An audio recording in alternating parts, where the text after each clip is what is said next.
अयोध्या के राजा दशरथ निसंतान थे। पुत्र यष्टि जिनकिया, उन्हें 4 पुत्र भगवान राम, भगवान भरत, भगवान लक्ष्मण और भगवान शत्रुघ्न मिले। भगवान राम विष्णु के अवतार थे। जनकपुरी में खेत में हल चलाते समय राजा जनक को जमीन से एक कन्या मिली। देवी सीता लक्ष्मी का अवतार थीं। देवी सीता के स्वयंवर का आयोजन किया गया। शर्त थी जो शिव धनुष को उठाकर तोड़ देगा क्या वही देवी सीता से विवाह कर सकेगा। हजारों राजा असफल हुए। भगवान रामलला ने शिव धनुष उठाया, उसे तोड़ दिया। जनक बहुत खुश हुए। देवी सीता और भगवान रामलला का विवाह हो गया। भगवान रामलला के चारों भाइयों का विवाह जनक की 4 पुत्रियों से हुआ। राजा दशरथ ने भगवान रामलला को युवराज घोषित किया। कैकेयी की 2 मांगों के कारण भगवान रामलला को 14 वर्ष के लिए वनवास दिया गया। भगवान भरत को राजा बनाया गया। देवी सीता, भगवान लक्ष्मण भगवान रामलला के साथ वन में चले गए। हरण वन में रावण ने देवी सीता का अपहरण कर लिया, लंका ले गया। भगवान रामलला अपने भाई भगवान लक्ष्मण और वानर राज भगवान हनुमान के साथ समुद्र तट पर पहुंचे।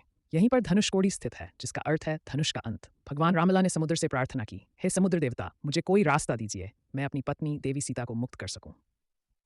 समुद्र शांत नहीं हुआ तो भगवान रामलला ने अपने बाण से समुद्र को सुखा देने का विचार किया। समुद्र देवता भयभीत होकर प्रकट हुए, बोले, हे प्रभु, मैं रास्ता नहीं बना सकता, आपकी सेना बना सकती है। भगवान रामलला ने वानर नल और वानर नील को पुल बनाने का आदेश दिया। वानर नल नील के स्पर्श से समुद्र में भारी पत्थर तैरने लगे। हर पत्थर पर लिखा था, जय श्री राम। पत्थर समुद्र में डूबने की बजाय तैरता रहा। वानरों की कड़ी मेहनत से मात्र 5 दिनों में समुद्र पर 30 किलोमीटर लंबा पुल बना दिया गया।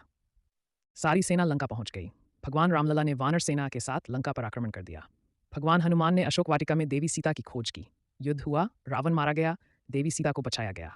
भगवान रामलला और देवी सीता के स्वागत के लिए पूरे शहर को सजाया गया था। राजा रानी का मुकुट उनके सिर पर सुशोभित था। प्रजा के बीच प्रश्न उठने लगे, क्या वह हमारी रानी बनने के योग्य है? देवी सीता के चरित्र पर सवाल उठाए जा रहे थे, भले ही वह अपनी इच्छा के विरुद्ध रावण की कैद में गई थीं। देवी सीता की पवित्रता साबित करने के लिए भगवान रामलला ने अग्नि परीक्षा से गुजरने के लिए कहा। देवी सीता अग्नि में प्रवेश करती हैं। अग्निदेव स्वयं प्रकट होते हैं, हे राम, रावण केवल देवी सीता की माया मूर्ति को ही छू सका। मैंने असली देवी सीता को अपने संरक्षण में रखा था। पूरा ब्रह्मांड स्तब्ध था। सभी लोग अयोध्या लौट आए। राम राज्य की स्थापना हुई। एक दिन भगवान रामलला ने बिना बताए देवी सीता को जंगल में छोड़ने का आदेश दिया। एक माँ जंगल में अकेली थी। देवी सीता गर्भवती थीं। कोई सहारा नहीं था। एक ऋषि वाल्मीकि ने आश्रय दिया। देवी सीता ने 2 पुत्रों लव और कुश को जन्म दिया। भगवान रामलला के फैसले पर देवी सीता कभी क्रोधित नहीं हुई।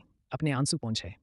एक माँ के तौर पर बच्चों को संस्कार दिए, उन्हें युद्ध की कला सिखाई, आत्मसम्मान सिखाया। लवकुश ने भगवान रामलला की सेना को रोका, अकेले ही अयोध्या की पूरी सेना से युद्ध किया, क्योंकि वह देवी सीता का पुत्र था, जिसे दुनिया ने त्याग दिया था, जिसने हार नहीं मानी। भगवान रामलला का अश्वमेघ यज्ञ हुआ। भगवान रामलला ने देवी सीता से वापस लौटने का अनुरोध किया। देवी सीता ने धरती माता पुकारा, हे पृथ्वी, यदि मेरा चरित्र शुद्ध है तो मुझे अपनी गोद में ले लो। धरती फट गई और देवी सीता उसमें समा गई।